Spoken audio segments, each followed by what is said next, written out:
இறை இயேசுவில் அன்பிற்குரியவர்களே, நாங்கள் சின்ன பிள்ளையாக இருந்தப்பெல்லாம் சும்மா பேச்சுவாக்கில் விளையாடுவோம் இல்லையா? அந்த மாதிரி என்னாச்சு அப்படின்னு யாருன்னா கேட்டாங்கன்னா, என்னாச்சு அப்படின்னு கேட்டாங்கன்னா நாங்கள் உடனே என்ன சொல்லுவோன்னா, என்ன நடந்துச்சுன்னு சொல்ல மாட்டோம். எம்ஜிஆர் ஆச்சு, கருணாநிதி ஆச்சு அப்படின்னு சொல்லிட்டு விளையாட்டாக சொல்லுவோம். அவங்க என்ன ஆச்சுன்னு சீரியஸாக கேட்கும்போது இந்த மாதிரி கடுப்பேற்றுறதுக்காக அந்த மாதிரி சொல்லுவோம். இன்றைக்கி நம்மக்கிட்ட என்ன ஆச்சு அப்படின்னு கேட்டால் நாம் சொல்ல வேண்டியது என்னவென்று சொன்னால் இறையாட்சி. நாம் சொல்ல வேண்டியது இறையாட்சி. ஏனென்றால் இந்த மத்தேயு நற்செய்தியிலே இயேசு கிறிஸ்துவினுடைய இறை ஆட்சியை பற்றிய போதனைகளை நாம் வாசிக்க கேட்டுக்கொண்டிருக்கிறோம். இன்றைய நற்செய்தி வாசகமும் இறை ஆட்சியை பற்றிய இயேசு கிறிஸ்துவினுடைய படிப்பினையாக அமைந்திருக்கிறது. 3 ஓமைகளை இன்றைய நற்செய்தி வாசகத்தில் சொல்கிறார். மூணாவதாக என்ன சொன்னார்? மூணாவது என்ன ஓமை தெரியுமா? மூணாவது கடுகு விதையா? மூன்றாவது புளிப்பு மாவு. ஒரு பெண்மணி 3 மரக்காலில் ஒரு பகுதி புளிப்பு மாவை சேர்த்து வைக்கிறாங்க. ஒன்றும் இல்லை, எல்லாம் நீங்கள் வீட்டில் செய்கிறது தான். தோசைக்கு இட்லிக்கு மாவு அரைச்சதுக்கப்புறம் என்ன பண்ணுறீங்க? சோடா போட்டு மாவு கரைச்சி வைக்கிறீங்கள, புளிக்கிறதுக்காக கரைச்சி வைக்கிறீங்கள, அதை தான் இயேசு சொல்கிறார். அதை ஒரு ஓமையாக சொல்கிறார். இதிலிருந்து நாம் இறையாட்சியை பற்றி அறிந்து கொள்ள வேண்டும். என்ன அறிந்து கொள்ள வேண்டும்னா, கொஞ்சோண்டு அந்த புளிப்பு மாவு, அந்த மாவு முழுவதும் எப்படி புளிப்பாக மாறுது? அப்போது எனக்குள் இருக்கக்கூடிய அந்த இறையாட்சி தாகம், இறையாட்சியினுடைய அந்த விழுமியங்கள், அந்த மதிப்பீடுகள் இந்த உலகத்தில் முழுவதுமாக பரவ வேண்டும். ஸோ இறையாட்சின்றது ஒருத்தவங்க கிட்ட மட்டும் இல்லை, முழுவதுமாக இந்த உலகம் முழுவதும் இறையாட்சி நிறைந்திருக்க வேண்டும் அப்படின்றது தான் இந்த புளிப்பு மாவு சொல்கிறது. 2வது ஓமை என்னது? கடுகு விதை. ஓகே, ஒரு சிறிய கடுகு விதை, குட்டி விதை தான். அதை நட்டு வச்சா அதுக்கேற்ற அளவுக்கு இவ்வளோ ஹைட்டு தான் செடி வளருதா? விதை இவ்வளோ தானே, அப்போ இவ்வளோ தான் செடி வரணும்னு சொல்லுதா? பெரிய மரமாகிறது அப்படின்னு சொல்கிறாரு.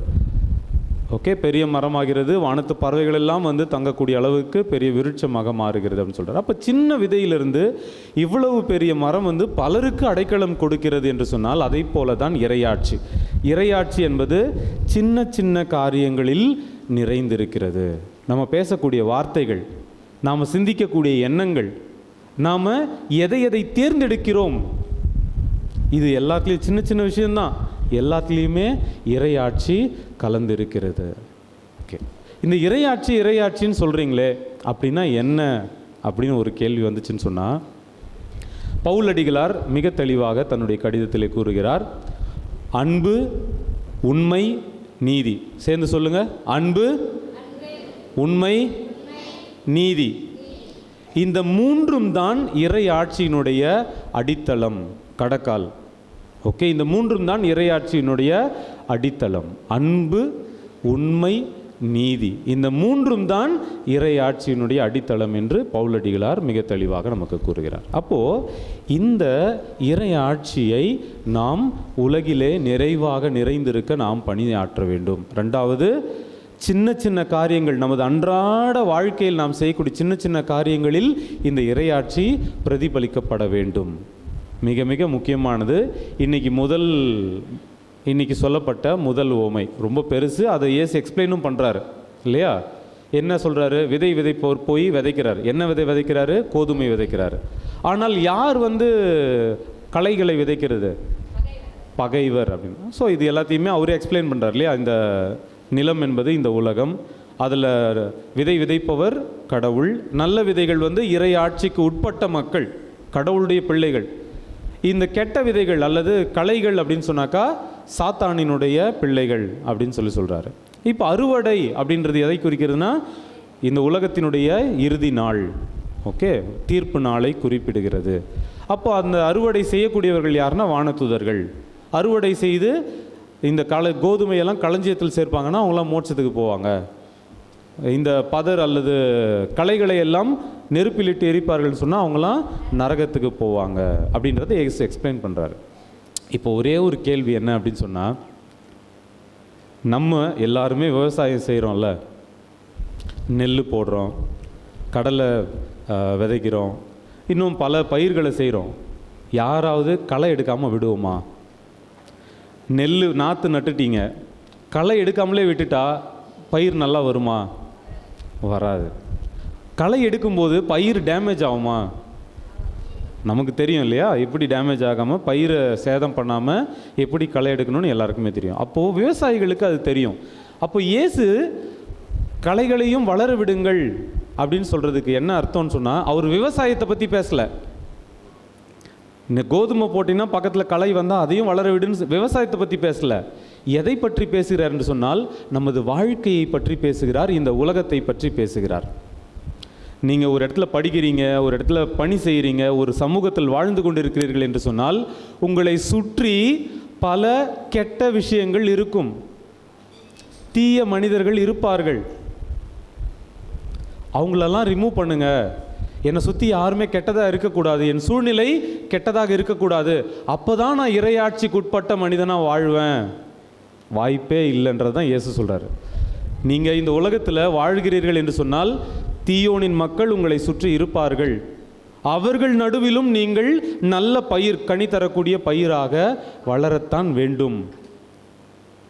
அப்போ இந்த உலகத்தில் நாம் இறையாட்சியினுடைய மக்களாக சண்டை போட்டு கஷ்டப்பட்டு தான் வளரணும் அப்படின்னு இயேசு மிக தெளிவாக சொல்கிறார். இன்றைய முதல் வாசகம் ஞான நூலிலிருந்து எடுக்கப்பட்டிருக்கிறது. எங்கள் பாவங்களுக்கு மனமாற்றம் அருளும் ஆண்டவரே அப்படின்னு சொல்கிறாங்க. இன்றைய நற்செய்தி வாசகத்தில் இயேசு சொல்லக்கூடிய இந்த ஊமையில் நான் சொன்னேன் இல்லையா, அவர் விவசாயத்தை பற்றி பேசலை, இறையாட்சியை பற்றி பேசுகிறான்றதுனால இந்த கோதுமை வளர்கிறது, கூடவே களையும் வளரட்டும் அப்படின்னு சொல்கிறாருன்னா என்ன அர்த்தம்னு சொன்னால், எங்கள் பாவங்களிலிருந்து மனமாற்றத்தை எங்களுக்கு கொடுன்னு சொல்லி இந்த களையும் அறுவடைக்கு முன்னாடி கோதுமையாக மாறணும் அப்படின்னு கடவுள் ஆசைப்படுகிறார். இப்போ நம்ம என்ன பண்ணணும்னா, என் பக்கத்து வீட்டுக்காரர் களையா கோதுமையான்னு யோசிக்கக்கூடாது. நான் எந்தெந்த விஷயத்தில் களையாக இருக்கிறேன், நான் பேசக்கூடிய வார்த்தைகளில் நான் களையாக இருக்கிறேனா? களைனாக்கா அழகு கிடையாது, தேவையில்லாத பயிராக இருக்கிறேனா?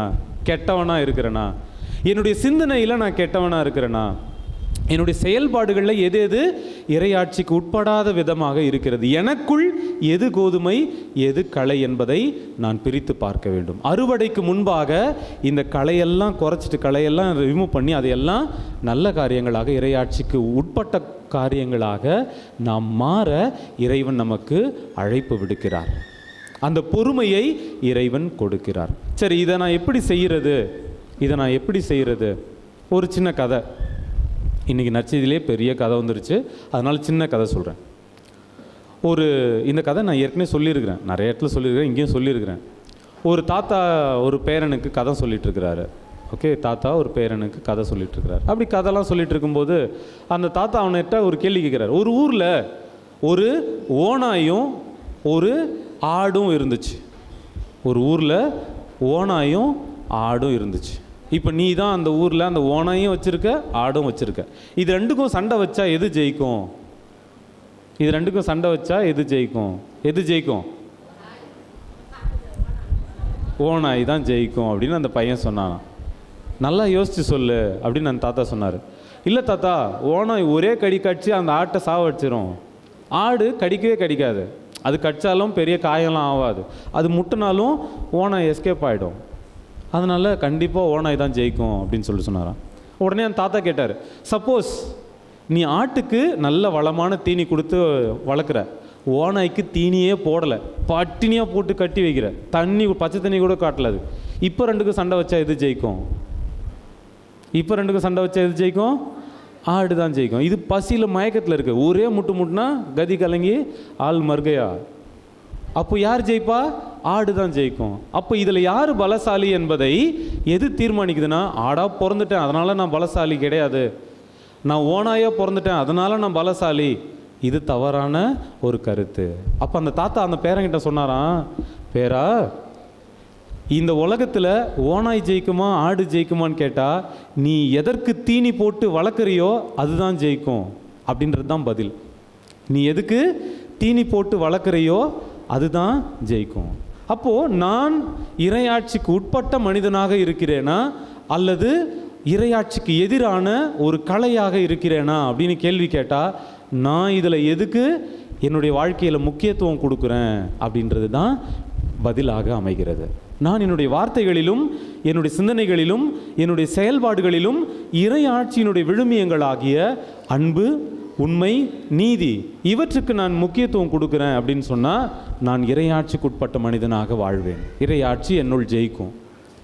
இல்லை, யாரையும் நான் அன்பு செய்ய மாட்டேன், எல்லாரையும் வெறுக்க தான் செய்வேன், அல்லது நான் யாரையும் உண்மையாக இருக்க மாட்டேன், பொய் பித்தலாட்டம், என் வாயை திறந்தாலே பொய் தான் வரும், என்னாலே என்னை நம்ப முடியாது, அந்த அளவுக்கு நான் உண்மையான பொய்யன், அல்லது நான் யாருடைய பொருளையும் அவர்களுக்குன்னு விட மாட்டேன், அநீதியான எல்லா காரியங்களையும் செய்வேன் அப்படின்னு சொன்னால் நான் அறுவடை நாளில் நரகத்திற்கு தான் செல்வேன், இறையாட்சிக்கு வெளியே தள்ளப்பட வேண்டியவனாக மாறிவிடுவேன்.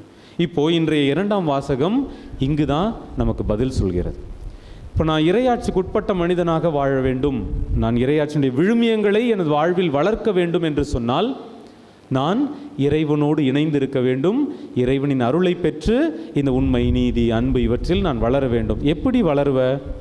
இதுக்கு நாம் ஜெபிக்கணும் அப்படின்னு சொன்னால் காலையிலேருந்து சாயந்தரம் வரைக்கும் கையை விரித்து வச்சு விண்ணுலகில் இருக்கிற எங்கள் தந்தையை சொன்னால் போதுமா? போதாது. நாம் இறைவனோடு உறவு கொள்வது தான் ஜெபம். அப்போ நாம் எப்படி ஜெபிக்கணும், என்ன சொல்லி ஜெபிக்கணும், என்ன பேசி ஜெபிக்கணும் அப்படின்னு சொன்னால் நீங்கள் விடும் பெருமூச்சை கூட உங்கள் ஜெபமாக மாற்ற வல்லவர் யார்? அந்த கடவுள் தூய ஆவி. இன்றைய நற்செய்தி இந்த 2ஆம் வாசகத்தில் தூய பவுலடிகளார் ரோமையருக்கு எழுதிய அந்த திருமுகத்தில் சொல்கிறாரு, நாம் எப்படி இறைவனிடம் வேண்டுவது என்று நமக்கு தெரியாது, தூய ஆவியார் தாமே சொல் வடிவம் பெற முடியாத நம்முடைய பெருமூச்சுகளின் வாயிலாக நமக்காக பரிந்து பேசுகிறார். நீங்கள் ஒரு மூச்சு விட்டால் கூட அப்படின்னு மூச்சு விடுறத கூட ஜெபமாக மாற்றக்கூடிய வல்லமை யாருக்கு இருக்குன்னா அந்த தூய ஆவியாருக்கு இருக்கு. உன்னுடைய உள்ளத்தினுடைய ஏக்கங்கள் என்ன, உன்னுடைய உள்ளத்தினுடைய தேவைகள் என்ன, உன்னுடைய ஆன்மாவினுடைய வலிமை என்ன, பலவீனம் என்ன, உன்னுடைய உடலினுடைய பலம் என்ன, பலவீனம் என்ன என்பதை அறிந்து கொண்டு அதை கடவுளோடு இணைக்கக்கூடிய ஒரு பாலம்தான் மூவர் கடவுளின் 3ஆம் ஆளாக இருக்கக்கூடிய இந்த தூய ஆவியார்.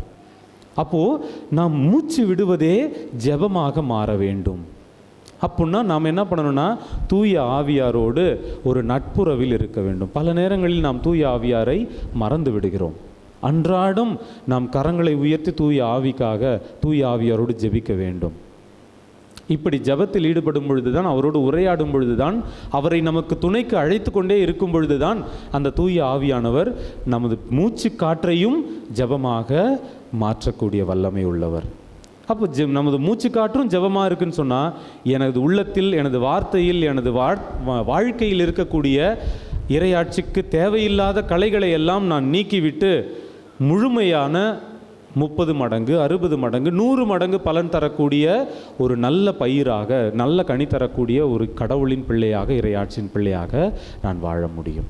ஆக அன்பிற்குரியவர்களே, இந்த ஞாயிற்றுக்கிழமை திருப்பலியை மகிழ்ச்சியோடு கொண்டாடி கொண்டிருக்கக்கூடிய இந்த தருணத்திலே நாம் நமது வாழ்வில் இறையாட்சிக்குட்பட்ட மக்களாக வாழவும், சிறிய காரியங்கள், நாம் மூச்சு விடுவது கூட இறையாட்சிக்கு உட்பட்ட காரியமாக இருக்கவும், நமது வாழ்க்கை இந்த உலகம் முழுவதுமே இறையாட்சி நிரம்பி இருக்கக்கூடிய ஒரு வல்லமை மிகுந்த கருவியாக இறைவனின் கரங்களில் திகழ வேண்டும் எனவும் இந்த திருப்பலியிலே பக்தியோடு ஜெபித்து ஒப்பு கொடுப்போம்.